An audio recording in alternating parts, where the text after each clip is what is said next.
Hey guys, we got a great podcast today with my coach Tom Bell.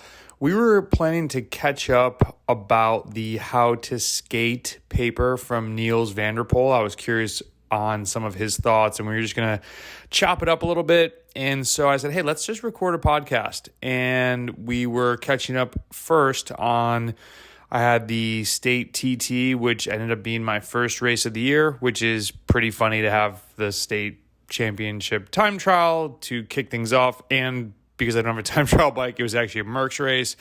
But we catch up on training for about the first 20 minutes and then we jump into the paper, chat about that. And if you haven't read the paper, check out some of the links I'm going to add here to How to Skate, also Road to Gold, and then also one of Tom's blogs. So I get requests to have some of our coach to athlete chatter recorded, and hopefully I can get Tom to be down with doing some more of these. So hopefully you enjoy this one, and there's definitely a lot to take away from Nils Van Der Poel, and hopefully something from this conversation. Thanks for stopping by. See ya. TT was good. Congrats. I was going to say, just congrats on a good result over the weekend. Yeah, it was good. I had looked through who was going to be there for 40 to 49, and I just didn't seem to look at other people. And one of my friends from the Cove right here rolled up and was like, hey, man. And I was like, oh, he's here.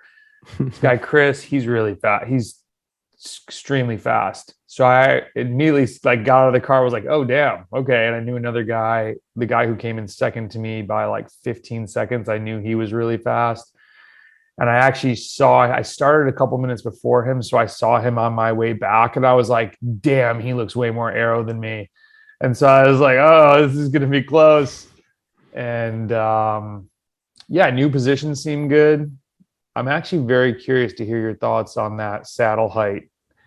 And you had just made a comment of, a lot of people tend to put their saddle too high. What do you think that is? Or what's your experience with that? That made you make that comment? So I'm definitely not going to, profess to be a bike fit expert or anything. No, I'm absolutely not. But I've just, I don't know if you've watched a YouTube channel by a guy called Francis Cade in the UK. And he has a good relationship with a popular bike fitter here in the UK. He runs like a shop in London that does bike fitting, and he's quite well known for it. And he's talked fairly extensively about saddle height, or pretty much every cyclist that he sees is running the saddle too high. There's very few people that come in with it too low. And I think what maybe cyclists kind of gravitate towards in terms of feeling what the right height is actually that little bit too high. So, and as you know, whenever you make a change to your position and actually bring the saddle down like half a centimeter, you can feel that straight away, and it almost feels way. I always think it feels way lower, like than that. In terms of how it feels on the bike than the actual distance you've put the seat post down. And it obviously just takes a little bit of time to get used to. But as far as I understand, I think there's more danger of having the saddle too high, and if you do run the saddle too high, there's more kind of issues that can cause than running it a little bit too low. Having said that, I think there's a window you can operate in there where it doesn't. I don't think it has to be millimeter perfect, but I just think it's more likely it's going to be too high than too low, and I think being too high potentially causes more problems than being too low. Which so that could was kind of my explain thinking behind the. Yeah, it could explain my hip flexor thing. And I think that, I don't know, I'm starting to think that, the drop on my Venge was very aggressive, mainly just because my saddle was so high. I would have to put a lot of spacers underneath there, which I did for a long time. Like, people always used to laugh at me. I'm like, whatever, dude, I'm winning races. Like, I don't really care. And then a spacer went down and another spacer went down, and then it was my drop was 19 centimeters. And I remember Robert Hessing posted about his, and I think mine was as aggressive or more aggressive than his. And I was like, that's okay. He's like, this is what he does for his life. Like, maybe mine is too aggressive. And so even when we put, I think it's a 5 millimeter spacer. It looks really big. I texted a couple of friends. I'm like, are we still friends? And they laughed. Yeah. But, the interesting thing is, so I think that could have maybe been related to my back issue, just being stretched out too much, or like just being in the drops was not comfortable. And now I reached down, I'm like, whoa, the drops are right there. This is probably how it should feel. And I look at other riders who are shorter than me, and I'm like, man, now I'm seeing like how they go crazy descending. Like I was descending in North Carolina before I came here, and I was like, wow, I have so much more control of the bike right now. It's actually scary to think of the other setup. But all of this said, aero wise, with the trend on TT bikes having the riser bar up so much higher than people used to just a couple years ago, that's kind of how the BMC is now. My arms are much more 90 degrees than they were on the Venge, which was more frontal area if you're reaching too far. And, it's like on the hoods is more aero than in the drops. But if your bars are too low, you're really more like you're riding in the drops. And we can talk about this for hours, but I actually think it might be faster. So one of my friends texted me. He's like, hey, have you made it over 15 miles an hour with that spacer yet? I was like, that's pretty funny. But yeah, it was good. Just ripped it the first one.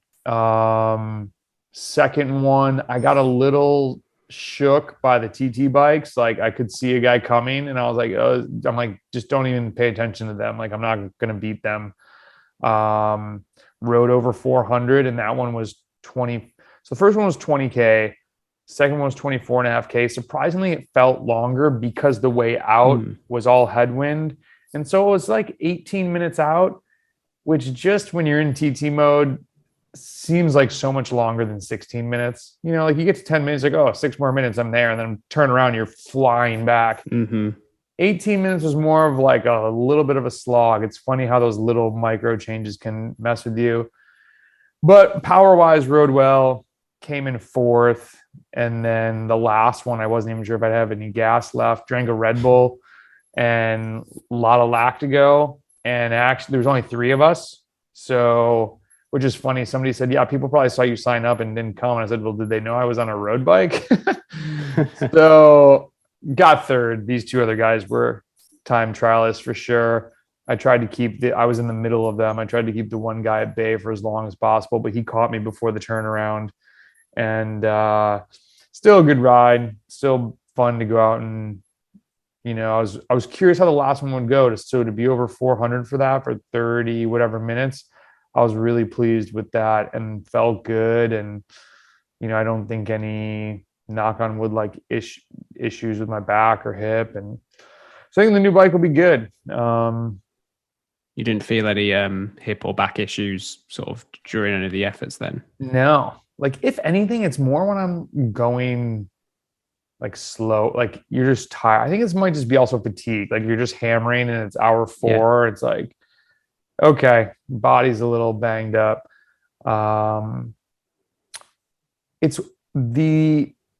So this SMP, it naturally is just a little bit lower. And it's weird. I almost feel I'm having a hard time. It's almost like you feel like you have more control of your legs when pushing. And I know this doesn't make sense. I'm having a hard time. I was like thinking how I would verbalize what the feeling is. It's just like more fluid or something. I honestly don't really know. They sort of hold you in position a lot more than other saddles, don't they? So rather than kind of like a flatter top saddle where you'd move around a bit more, do they tend to kind of, I've never used one, but it's amazing, dude. You should, I think you should try one, especially with your back, but because a lot of people are like, oh, it really helps the anatomy. And I was like, whatever. And then I rode it and I was like, wow, this is actually pretty awesome. I'm more referring to the lower height, but it keeps you in position, but it's very easy to like nudge up on the like nose and smash that way. And I think I'm more over the pedal spindle on this bike than the Venge and previous bikes, which obviously was the goal. And funny enough, Stephen Bassett, I keep calling them Rally, which they're not.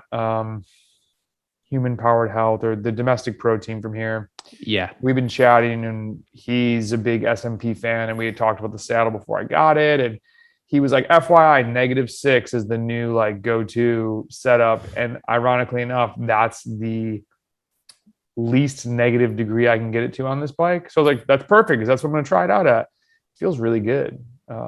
So all that to be being said, I'm excited to go race and do some road races and start to get like kind of what we said the other day. It's like, oh yeah, it's only the end of March. It feels like it's supposed to be June, because like race got canceled. And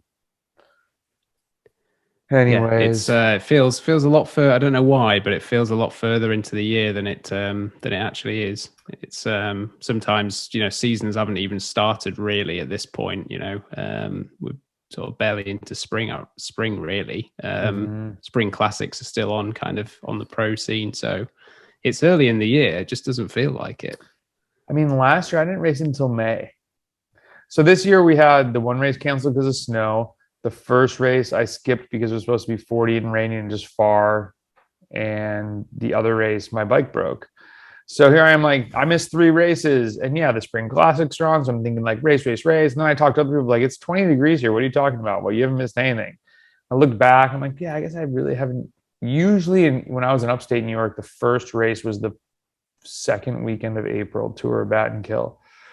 So I think just antsy after COVID and excited to go race with this new team and see those guys. So they crushed this past weekend. I was definitely had some FOMO. I was like, it was fun to win the TT, but they swept the podium at this road race. And yeah, I would have loved to have been there, but next one. Plenty more of plenty more months, plenty more event dates to come, I think. So yeah. 100%. So yeah, I think, I don't know, it's kind of all I've been thinking about training wise. I don't know. Yeah. I think I think Sunday was a great, even though, you know, it wasn't a target event or anything, but I think those are always good sort of real world tests and sort of specific sessions. And I know we've kind of spoke about, you know, your sensations in training, actually feeling like the really sustained efforts, of which you did 3 on Sunday, were kind of what you maybe felt you were missing or not as familiar with, or were kind of, I don't know, maybe slightly struggling with in a way, because when you do sort of very structured interval sessions, you get used to that on-off pattern, and you get used to expecting a recovery, and to actually hold a high wattage and push it right to that kind of threshold critical power point where you're just about, you know, you're flirting with the idea of tipping over the edge, and holding it right on that line. It takes a bit of skill, and you can get out of practice with that, I think, just training all the time. So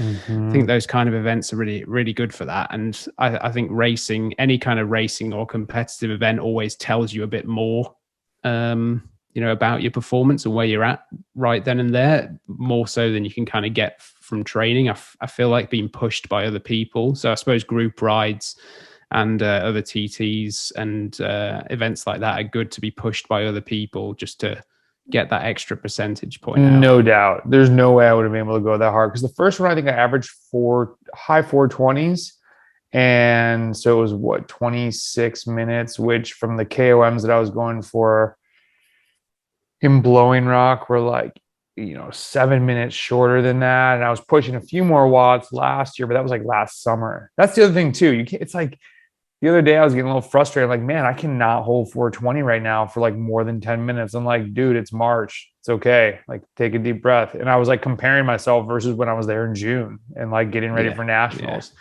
So it's so easy to just, you know, be in the trees too much and like overthink and be like, what's wrong with me? It's like, you're where you're supposed to be. And yeah, having that carrot there, and also just getting the pacing down, you know, having 3 TTs, I think actually helped me in the first one. Cause like, okay, man, take the first 10 minutes, like, should not feel hard at all. Like, you're going fast and that's it. And because naturally, it's like, I'm doing 450. I'm on fire today. It's like, that's going to bite you in about 5 minutes. So it's one of those that pacing is certainly one of those things that even like you can see plenty of riders with good power outputs and high, performance capacity and capabilities, but pacing is still one of those things that so many people just can't seem to get right. I don't know whether they understand it and then the kind of emotions of the day kind of get in the way and the plan goes out the window, or they just don't really sort of have a plan or understand the physiology and sort of what happens when you go from 0 watts on the start line to 700 for the first 30 seconds. Like that's an enormous metabolic demand to go straight from nothing, right up to that. And they can just put themselves in a box, like in the first few minutes. And as you say, you don't tend to feel it. So if you're starting these efforts thinking, I'm holding back a little bit here, I could definitely go harder, you're probably doing it right, because if you're starting to suffer too early on, it's only going to get worse. And if you've got no headroom for it to get worse, like what are you going to do? There's only one thing you can do, which is slow down. Yeah, we talked, and even like we talked about that when I was asking some questions about the hill climb, taking your expertise to the athlete that was doing it last year, and just I think it's easy in the emotions to forget that when you're going too hard, and if you just, go way too anaerobic, the result is 100% of the time you pedaling under threshold power. Like that's it, period. There's no other way around it physiologically. Yeah. And I saw people blowing up almost before, like the headwind messed with them.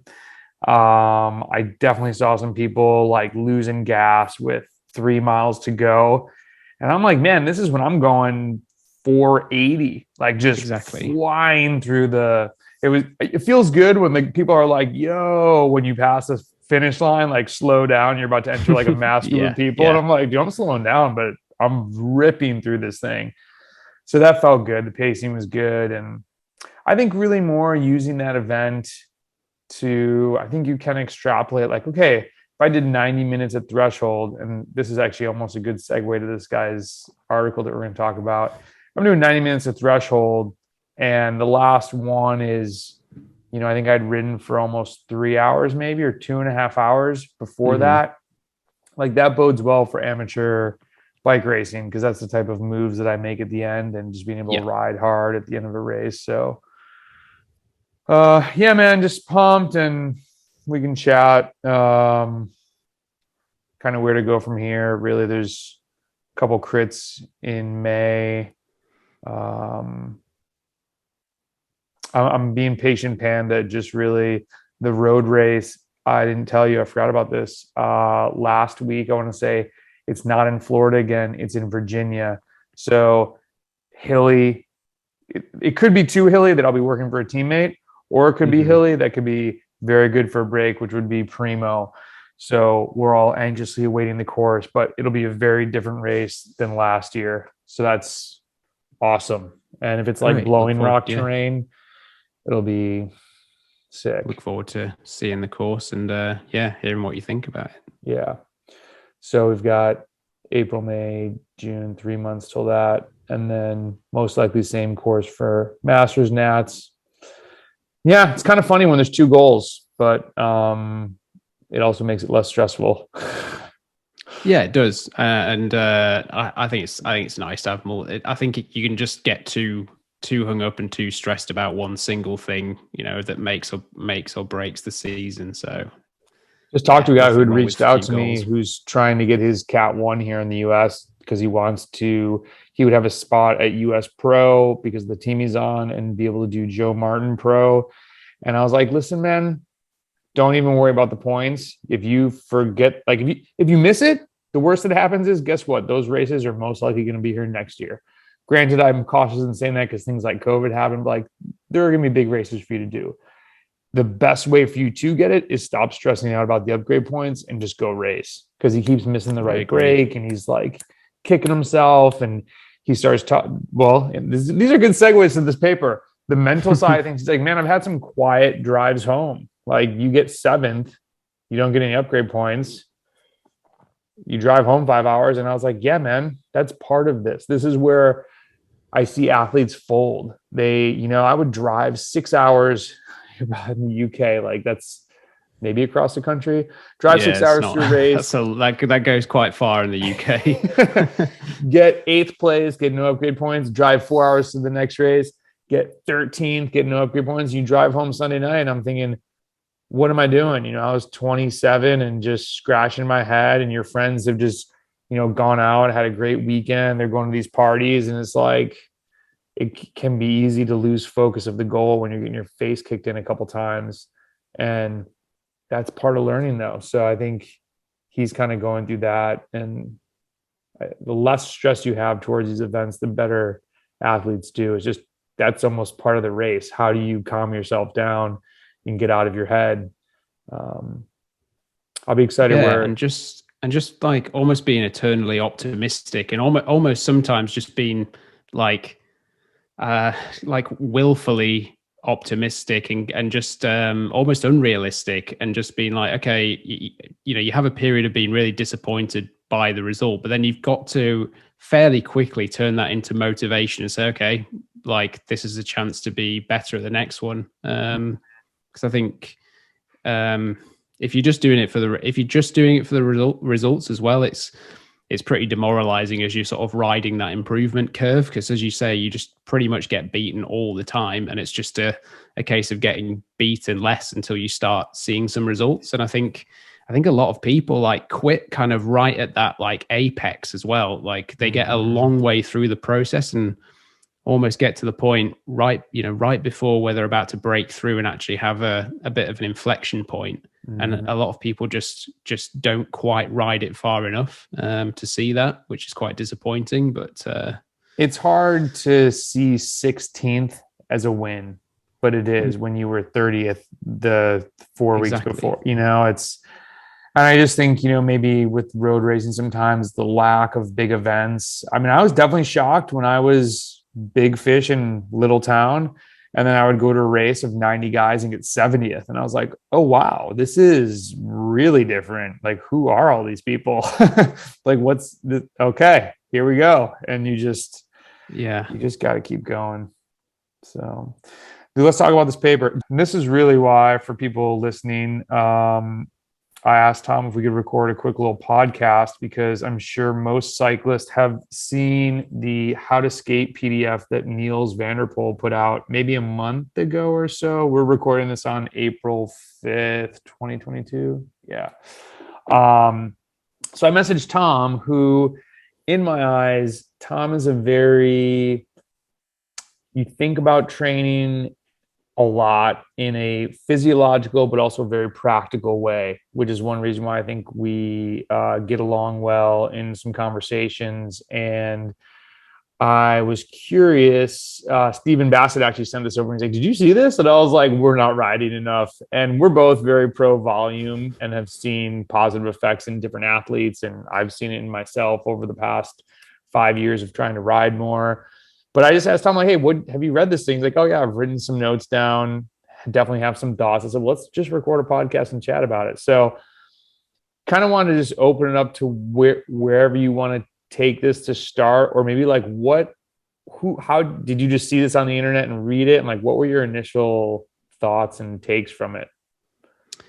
Yeah, well, I try and follow a few kind of other athletes in other endurance sports. So I kind of was aware of Nils Van Der Poel and kind of his chances going into the Winter Olympics. Don't know a great deal about speed skating and his discipline and his events, but followed him a little bit.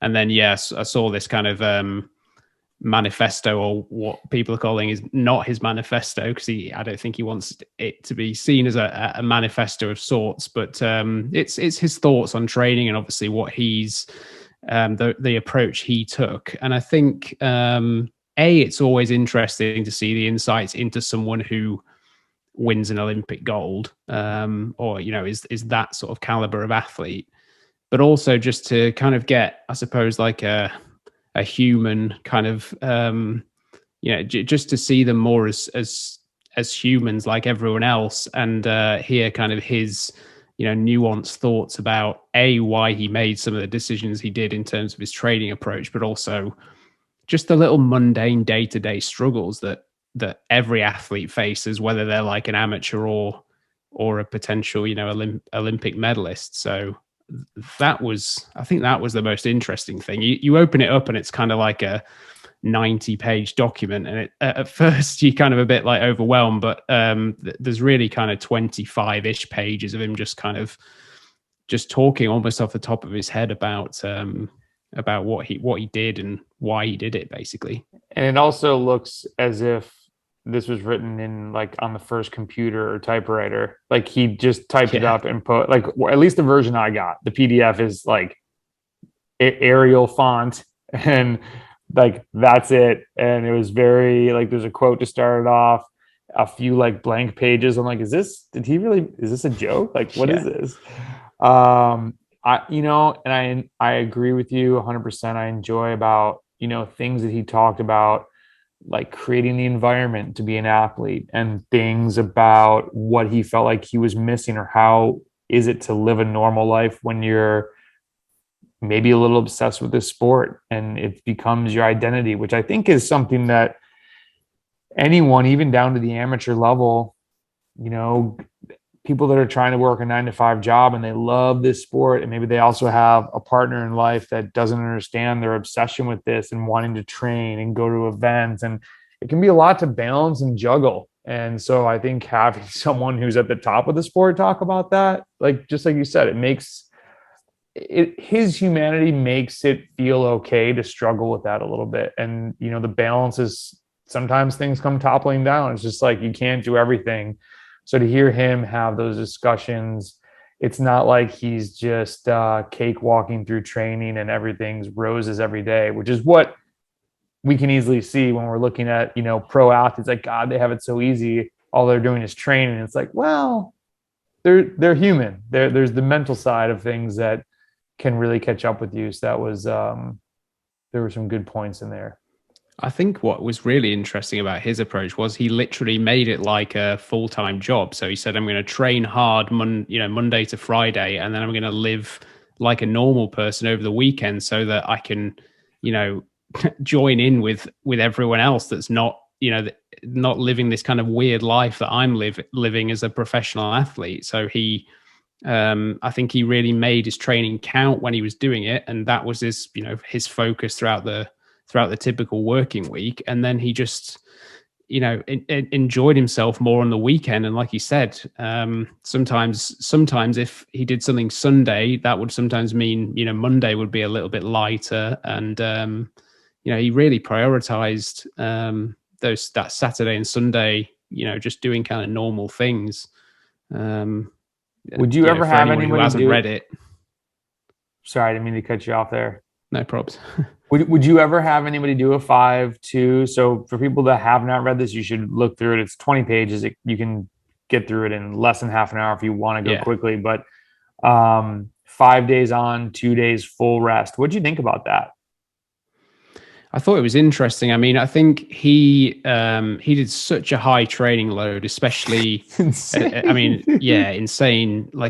hours, and not noodling about either. I mean, he started off, he said, kind of around 200 watts, which for someone of his weight was, a fairly low watts per kilo and all this kind of thing. But, hours and hours and hours of training every day. And not 7-hour bike rides, 33-hour weeks, and fairly quickly took that up to 250 watts as his kind of base endurance pace, endurance wattage for his rides. I mean, I don't think this is the thing. I don't think people, even other top professional athletes, should take this document and see it as kind of a blueprint to how to win a gold medal. I think there's a lot of things rooted in his approach that just worked for him, and he could mentally and physically get behind them.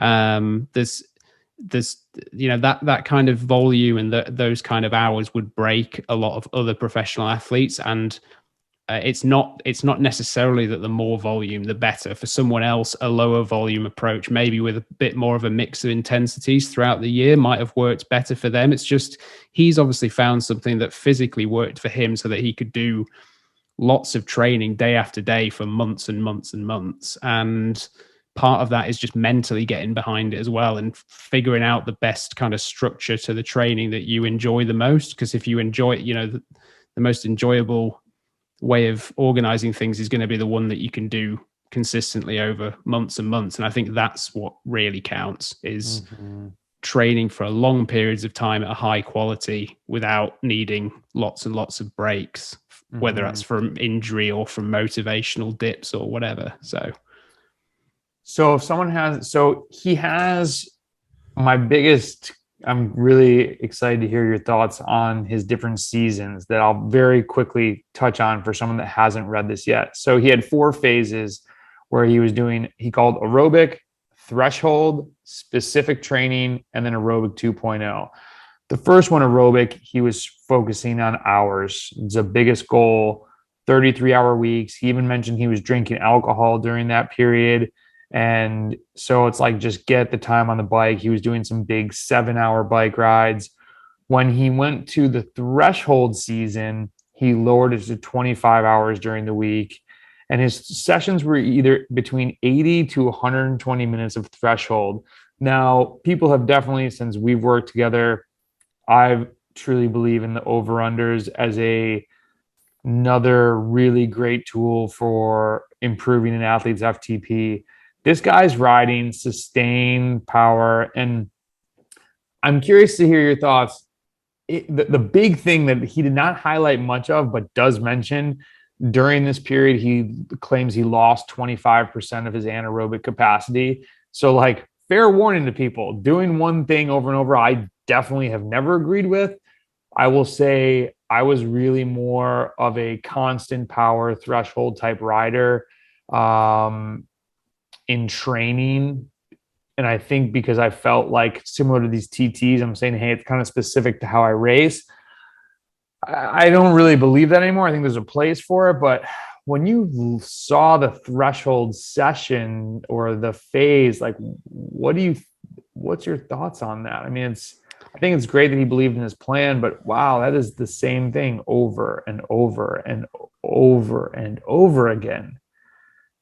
Yeah, well, I think he addresses the fact, like, he had a concern as well when he sort of laid this plan out, whether monotony would be, a real hindrance and really actually be, whether it would cause injury, whether it would be, again, motivationally difficult, whether it would be the most effective way to train. It seemed to work for him, and obviously he got to an amazing level and did what he did, but it's hard to say whether maybe adding some different elements in there would have even put his performance slightly higher. It's really hard to say. I mean, I think this season, or what kind of most people would see as like a phase of a training cycle. So in kind of classic periodization, this was kind of his sort of threshold phase. He called them a season, as you said.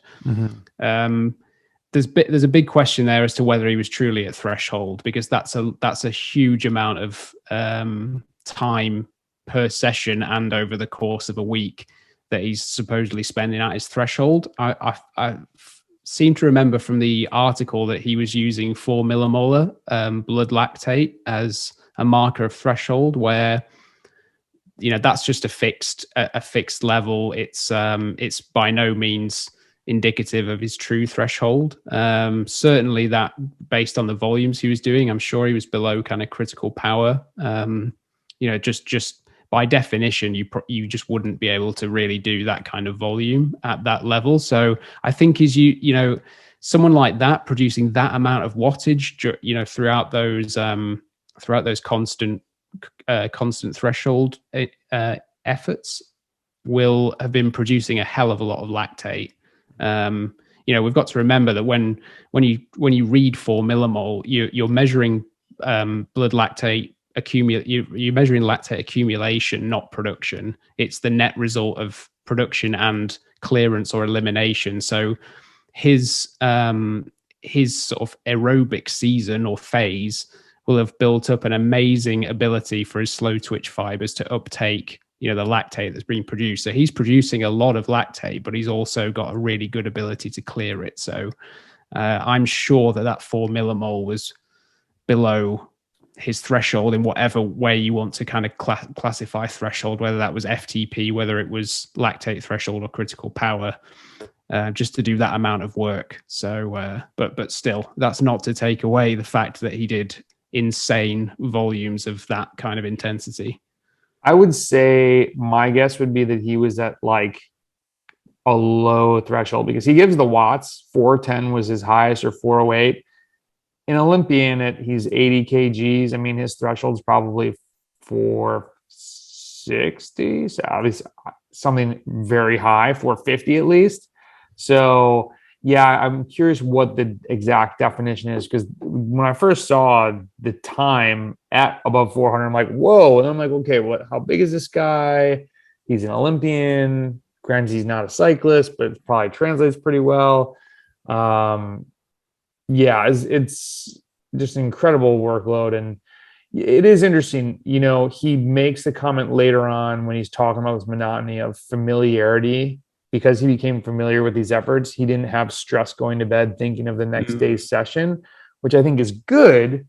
But that's the exact reason why I preach variety, so that you're familiar with a lot of different things. So granted, I'm not training speed skaters. I'm training people to be, I want people to be in a bike race and be like, okay, this is going to be like that workout, or this is going to be like, like I can do hard power and recover. I can get away from these guys and still ride. Like there's all these little pieces you're trying to help an athlete put together that are more than just riding a threshold. So it was very interesting. I'd be curious to see if he put out something that was just more varied, and how his body would respond to that and how he'd feel. And it was definitely an interesting part of the paper. I'll put a link in this, people should definitely check it out. It's really has some good points. And then he talks a lot about, he gets specific 3 weeks before his World Cup, which is, very similar to cycling in terms of how we start preparing for events and not worrying too much about the first events, unless for some reason you have a funky schedule and like hopefully your first event is not your big event. Go get familiar with racing again. But I liked he talks about the super overreaching, super compensation, and we've talked a lot about tapering. He gave a couple examples of tapering, and I guess the quick and dirty, he had one line where he said, I trained up till 3 days before my event. I took 2 rest days, did something race specific, and then raced. But then he lays out 3 weeks of training, and that's not the exact setup they use. And he does say you've got to be nimble and sort of go a little bit by how you feel. Don't overdo the overreaching, or that's where you're going to tank yourself. But I think it was really important, at least, it's things that, what is this? Not consistency bias. I'm a very big believer of like training until almost the week before and not a massive taper, because then people tend to feel stale. And it was kind of nice to see him have a very similar approach of like 3 weeks out, you're doing a big volume. And then 2 weeks out, you're not doing this massive cutting of volume that you can tend to traditionally read people talking about, which I'll link this other paper, The Road to Gold, that you showed me. That was really interesting. What did you kind of think about his taper, or just comments around that type of like race prep that jumped out to you? Yeah, I think you're right. I think there is a misconception about tapering being like a massive reduction in volume. And that paper that you talked about kind of started with the hypothesis of probably like a 60%. I think it's something like 60% drop in volume was in theory optimal, but then that just wasn't what these. So the Road to Gold is a really interesting paper, because everyone in the paper, every study subject in the paper has got an Olympic. It's like, I think it's like an Olympic gold or a world championship win, something like that. So it's like super legit athlete. It's like the most elite bunch you could possibly sort of find in a scientific study. And what was interesting, what's always interesting with these observational studies is just like, okay, here's the theory, but what do they actually do in real life? Mm-hmm. And you could just see that the ones that seem to be most successful, even in this elite group, took the fewest kind of full days off during that last that last immediate period before the major competition, they did like a high intensity workout kind of within 48 hours before their event. And I've just found this through experience with working with athletes and myself, is just, I find you kind of want to almost be in your usual rhythm of training and usual rhythm of exercise, not throw the body into some kind of different schedule, whilst at the same time making sure that there's not really an excess of fatigue there to stop you having that strong performance. So you need to get the fatigue out of the way. And I think what that paper talks about, and what's kind of what's been my experience, is just to keep the intensity up, keep your usual intensity up. Sometimes in a few sessions, maybe push that a little bit just to get a very kind of acute super compensatory response. Don't worry about kind of your big training volumes now. That's the kind of training that has effects kind of weeks and months down the line. So it doesn't make sense to tire yourself out doing that for an event that's coming a few days away. So reduction in volume via, reducing your low intensity duration, keep the intensity up, try and make the training as specific as you can for the event you're training for. And certainly, as you mentioned, and he mentions there, just certainly pay attention to your day-to-day, feelings. Because if you've got an interval session down on the calendar, but you wake up feeling really sore and really tired and you're just not ready for it, it's really stupid to just push on regardless, because that plan was something you put together, a few days or a few weeks before. It's always speculative, and you have to, hopefully that was the best case scenario, but as we know, things happen. Sometimes you can't even understand why you're not feeling good that day. Everything in theory should mean that you're feeling really ready for that session. But if you're not, you just have to make that decision to say, okay, if I'm not recovered now, I'm just going to dig myself more of a hole if I push any further. So you need to make those hard calls to say, okay, I'm going to go easy today rather than what I originally planned. But yeah, so it's very individual from that perspective. Yeah, because I think I kept, even for like Masters Nats, the volume stayed the same for me. Just, instead of maybe 2 hard rides, it was mostly endurance and tempo. I remember riding hard that Tuesday on my way out. I think I actually was going for like KOMs, just some like fartlek efforts to just get the brain, like not be thinking about it too much. Road endurance, took a day off, did some openers. I actually ended up riding longer than I wanted to the day before the race because we did a lap around the course. And I was like, well, you know what? Not like, I feel good. I'm not going hard. This is not going to overthink it. And I think that's the thing. Sometimes athletes have an amazing performance on a random Saturday and they don't take note of that. And then they have this big event. They're like, okay, I need to do this weird taper thing that I've never done before because that's what everybody talks about. It's like, well, do you? And that was, so Road to Gold, I'll post that link. And yeah, it was just really good to hear him talk about being nimble with the plan, like training, like you're saying, what you planned 2 weeks ago might not be perfect today. And Training Peaks is not the Bible. You can change what's on the schedule, and just got to be nimble. There's only so much output that we can get from data because we can only we're inputting watts and heart rate, really, like not all the other stressors and things going on in life. So it's important for everybody to keep that in mind. Yeah, definitely. What else? I obviously liked huge focus on aerobic capacity in this paper. We kind of talked about maybe some tweaks we would make in the threshold area if we were, looking to make a cycling plan, because you definitely don't want to lose all your punch if you're really any discipline.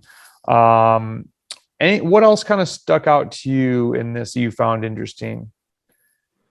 Yeah, so I think what he did is kind of a classic, like he pushed the first, that first lactate threshold, that first threshold, whether you measure it by lactate or ventilatory or whatever, pushed that threshold as high as it could go, or, spent as much time as he could pushing that as high as it could go, try and get that as high a percentage as your threshold, as second threshold as you possibly can, push the second threshold, with his threshold phase or season that he did, and then, push that to as much up against the VO2 max as he possibly could. So you're just pushing all of these thresholds, fractional utilization up as high as possible.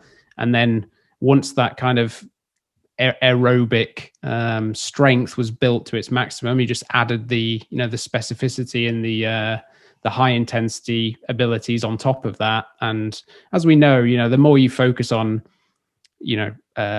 training above the critical power, or, this anaerobic training or whatever, it's gonna have an effect of pushing against, to some extent, the, aerobic fitness to a degree. So I think building that up to as high as possible.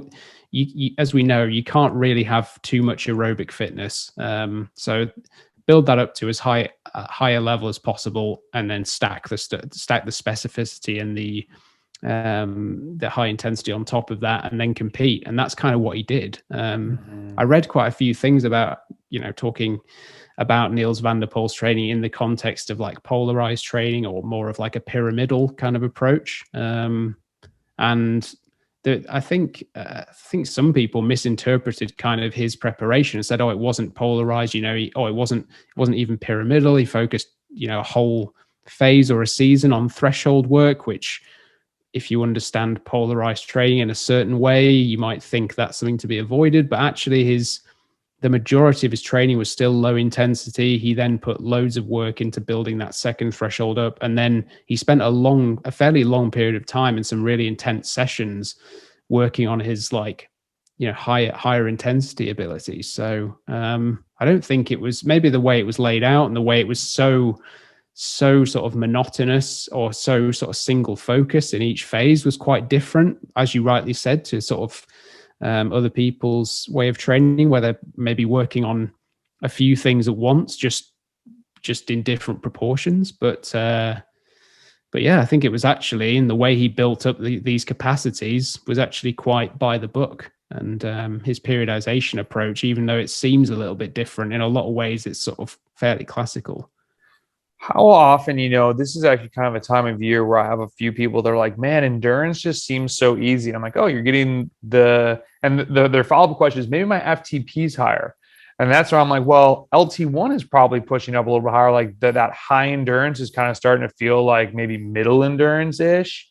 Doesn't necessarily mean FTP is up there yet, but it's a great sign. I mean, that's always a good thing when the endurance riding, you can go 3 hours, 4 hours, whatever your level of riding and racing is, and it feels less exhausting. That's a great thing. Now it's time to do the next work and then worry about pushing your threshold up. And, he made the comment of he could handle that anaerobic training because his aerobic capacity was so well trained. And that is, you have athletes that will say, I can't go hard, so all I need to do is go hard. And you have an amazing blog about this. And it's, well, going hard over and over again doesn't make you going hard always that much better. And more of that is not better. And let me make a note to link to your anaerobic capacity blog, which you talk a lot about how more is not better, but also, I mean, this is an aerobic sport. And you already said it, you can't have enough aerobic power. It was, how he laid it out is really insightful, but it's not complicated. And that's what I loved about this. It was very much ride your bike, become aerobically efficient and increase that power, and then get ready for your races and go race. And I don't know, I don't think you can say enough for, I don't want to say, I mean, I guess it's a simplistic approach, but it's just a well laid out, like nothing crazy. It's not overly complicated. I think what he did really well is just like say, there's only going to be a certain few things that are going to be really important, are going to be the most effective. There's going to be a few things that are going to move the needle the most, and I'm going to focus on those and be very kind of bullish about so he even basically removes strength training from the plan. And he says that he had a slight niggling injury, I think, that might have been helped by doing some more strength training. I think he recognizes the fact that he only kind of worked on, it was very one dimensional in the training. And so yeah, it's his approach, I think, and I think it just ended up working for him. But someone with a different schedule, someone with different strengths and weaknesses, I'm sure that's not particularly transferable. But I think one of the things, and he focused on I think he focused on a select number of metrics as well, and didn't just get sort of analysis paralysis, and just try and track, like, in cycling especially, he did all his work on the bike pretty much. And as we know, there's just so many metrics, so many values you can track, and you can get kind of lost in the forest with that. So him and his coach were quite, like I say, bullish on just saying, we're not going to worry about this, we're not going to worry about that. We think these are the things that are going to make the disproportionate difference. So we're going to track that and focus on this. And so it comes across as quite simplistic and not having too many moving parts. But if they're the right things to focus on, and they stop you being overwhelmed with other things, then that's the way to go. I mean, I think in general, you should strive to make things as simple as you can and boil them down to the fundamentals. It's really easy to make something simple, like really, really complex, but it takes quite a lot of skill to make something complex seem really simple, or just simple for you to work with. So I think that's what he did really well.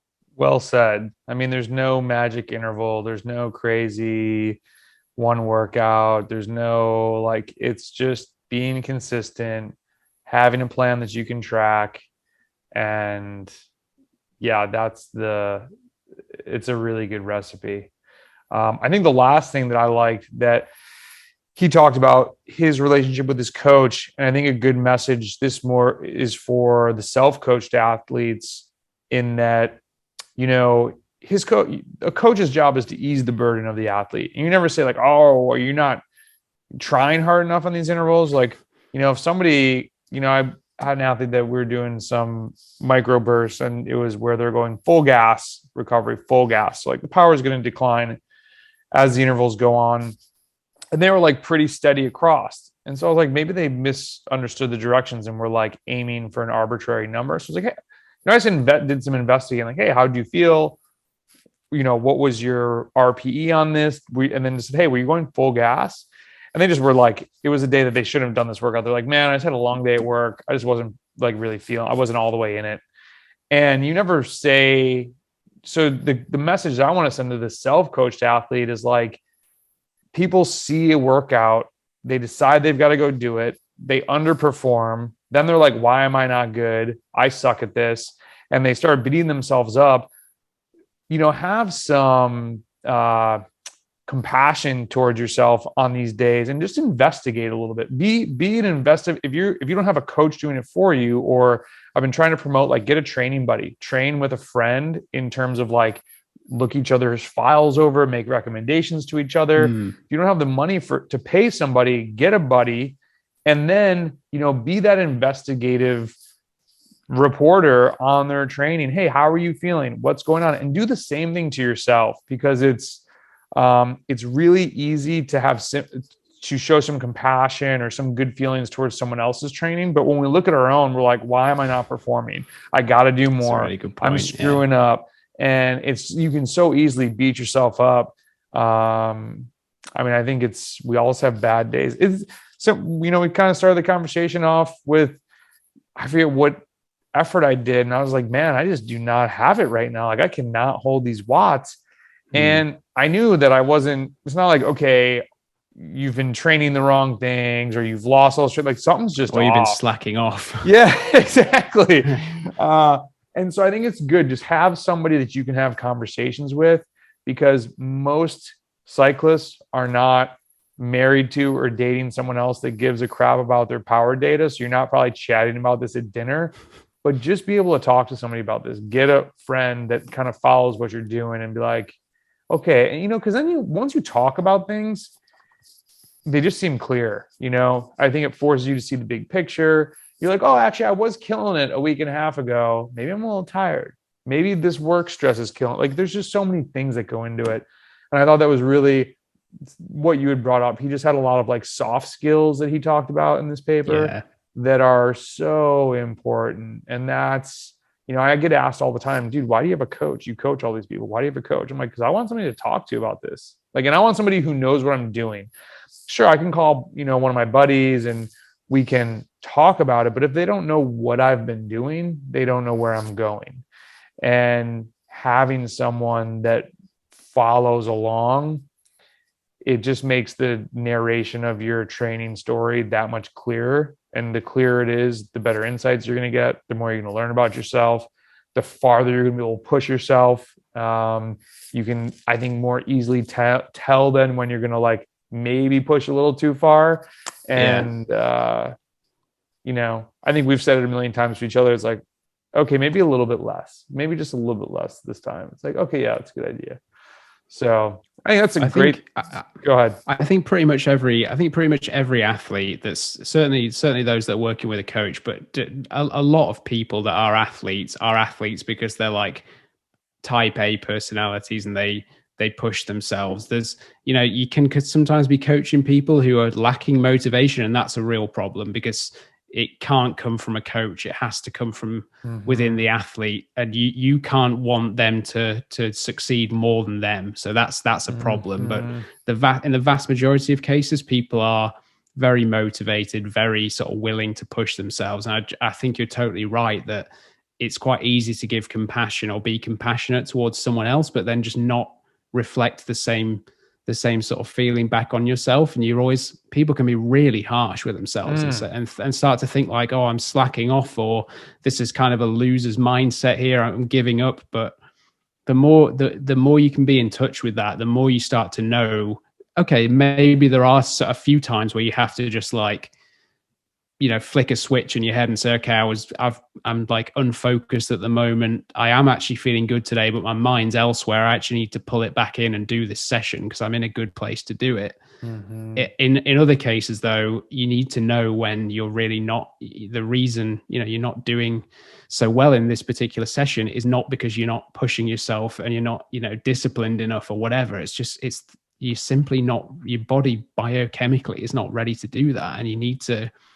I think Nils Van Der Poel has a really sort of wise head on fairly young shoulders. And like you said, there was just these kind of soft skills that came through, that sort of his whole approach and how considered he was about these little details, both the macro and the micro stuff. And I think it was smart of him to like realize that he needed to be kind to himself sometimes. Okay, there's going to be times where you need to be harsh, and he said he would ring his coach, and sometimes his coach would say, no, I think you need to knuckle down today and actually get it done. And then there were times where he helped him, like you said, gain perspective and realize that, no, actually I need to be sensible here and not just beat myself up about the fact just today I'm not feeling good, even though like the last week, 2 weeks, 1 month, whatever, have been amazing, So I had a conversation with a guy who had bet like just some newbie PRs, but just like crushing, and just had like 3 days that just like things went wrong, like flatted twice, like the 4-hour ride became an hour and a half, and then like something else went wrong. It was just like a bad week. And he's like, super frustrated. I'm like, man, look at the past 2 weeks. Look how many times it says lifetime PR in your training peaks. Like, dude, you're crushing. You're just having an off week. Like, don't let this stop you at all. It is just so hard to take a step back sometimes and see the big picture of our own training when we're in it trying to do those sessions. And it's also just so easy to like think to not recognize that every other athlete has these problems as well and has a week where training doesn't go well. You always you line up on the start line and you think everyone around you is in peak condition, right? And you don't know that person next to you is like not slept for the last week because, or this person here has had some family issues that have meant that their numbers have been down or whatever. It's I think you think everything else is kind of, or everything everyone else does is kind of perfect, and any deviation on your part from like perfection is putting you behind everyone else, where you might be well ahead of everyone else, even if you have had a bad week in the last month or so. It's just easy to forget. And again, I think it's all about just gaining perspective, really. And I think, as you say, like a coach or a training buddy or just someone else just really helps to pull you back into that a little bit. Dude, this was awesome. I don't want to take up your whole night. Any last thoughts on the paper or anything kicking around in your head that you want to spit out? I thought one thing that's kind of popped into my head was how and I suppose talking about this whole kind of understanding if you're in the right position that day to do the session, they kind of built in, I think, like two sort of blocks, one at sort of 200 watts and one at sort of like a tempo effort. And they knew, because they repeated that. I mean, this comes into the wider question. If he did repeat kind of sessions, daily for months, but I think an advantage of that is when you do the same session day after day, week after week, you get a very clear understanding of what you can see progression really easily. I think if you have too much variety, you're kind of guessing if the interval design and the resulting kind of heart rate and power profiles are always different every week. It can be difficult to gauge how you're progressing week to week. We've talked about the sort of disadvantage of maximal effort testing and things like that, just because can you do a maximal effort in training when it's not in a race? Is that a true reflection of your maximal abilities? It's just a snapshot in time. Were you better the next day or the day before? These kind of things. So actually building in like the ability to monitor progression in training is a really good thing. So having sessions repeat week after week is actually really helpful for that. And then he built in kind of the same kind of warm up, I think, into every session. So they could say, okay, I know what heart rate I should be seeing for an RPE for this power. And if I'm seeing a deviation one way or the other, that's going to tell me, yeah, I've recovered really well, or I'm not recovered, and this probably isn't the right session. I need to do some modification. So I think doing something like that is a really easy way to build in that sort of training readiness assessment. If you get to know your own numbers a little bit, so you can make the right decision on the day, which, as we said, is quite important, especially as you get closer to the major competitions and major targets. I think one thing that's interesting too, sometimes the feelings that we have are off. It's like, oh man, I'm not gonna be like so good today. And then you do a session like, wow, I can't believe I completed that. So having something like that might be interesting, like another just tool in your tool belt, because some days, like, man, just go try. And if you're struggling, the RPE's through the roof, like, okay, yeah, you're not ready. But yeah, there's just so many little nuances to all this to put it together. It's really nuanced. It is. And I've certainly had that experience and heard of people having that experience where, you do a warm up before a race and you feel terrible. And then for some reason, you perform really well. I don't know quite what's going on there, but it's something I've heard time and again. So you're right. I think you need to, again, it even becomes more nuanced than just looking at that warm up particularly. I think you need to make an assessment there, whether it's right to try the session, and then once you try the session, just see how things are going and if you need to adapt. Man, we can go down a wormhole, because I've been trying to get more athletes to actually warm up before races. I said, I've just been noticing a bunch of people, it's like their warm up is like 15 minutes of zone 1 and like one little blip. And I'm like, would you ever do that before intervals? They're like, definitely not. I'm like, okay, look at how your race started. Full gas.